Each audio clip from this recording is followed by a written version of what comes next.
வணக்கம் காற்றும் கடலும் மீனவன். இன்னைக்கு வந்து நம்ம என்ன மீனை பற்றி பார்க்க போகிறோம்னு பார்த்தீங்கன்னா, பஃபர் ஃபிஷ். இங்கிலீஷில் இதோட பேர் வந்து பஃபர் ஃபிஷ்ன்னு சொல்லுவாங்க. தமிழில் வந்து முள்ளு பேத்தன்னு சொல்லுவாங்க. ஏன் இது முள்ளு பேத்தன்னு சொல்கிறாங்களா, இது உடம்பு ஃபுல்லாக முள் வளர்ந்துருக்கறனால இதை வந்து முள்ளு பேத்தன்னு சொல்கிறாங்க. இதில் வந்து இந்த இந்த மீன்லேயே வந்து விஷமுள்ள மீன் இருக்குது. அதை வந்து அந்த மீனில் வந்து இருக்கிற முள் வந்து நம்ம கையில் குத்துனா விஷம் இருக்கிற மீன் பேத்தையும் இருக்குது, அதே மாதிரி விஷம் இல்லாத பேத்தையும் இருக்குது. இது வந்து உணவுக்கும் பயன்படுத்த மாட்டாங்க, கருவாட்டுக்கும் பயன்படுத்த மாட்டாங்க. உடம்பு ஃபுல்லாக தோலி ஃபுல்லாக வந்து வெறும் ரொம்ப ரஃப்பாக இருக்குங்க இதோட தோலி. அது வந்து இதை சாப்பிட கூட யாரும் பயன்படுத்த மாட்டாங்க மீனவர். எந்த இதுக்குமே இது வந்து பயன்படாது. கடலில் உள்ள ஒரு அழகான உயிரினம், பார்க்குறதுக்கு அழகாக இருக்குது, அவ்வளோதான். இந்த மீனை வந்து சாப்பிட்றதோ கருவாடு வைக்கிறதோ எதுவுமே பண்ண முடியாது. இப்போ இது வந்து இறந்து போச்சு.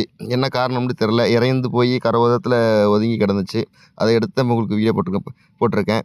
இந்த வீடியோ பிடிச்சிருந்தா மறக்காமல் காற்று கடல் சேனலை சப்ஸ்கிரைப் பண்ணிக்கிறங்க. பெல் பட்டனை கிளிக் பண்ணிக்கிறங்க.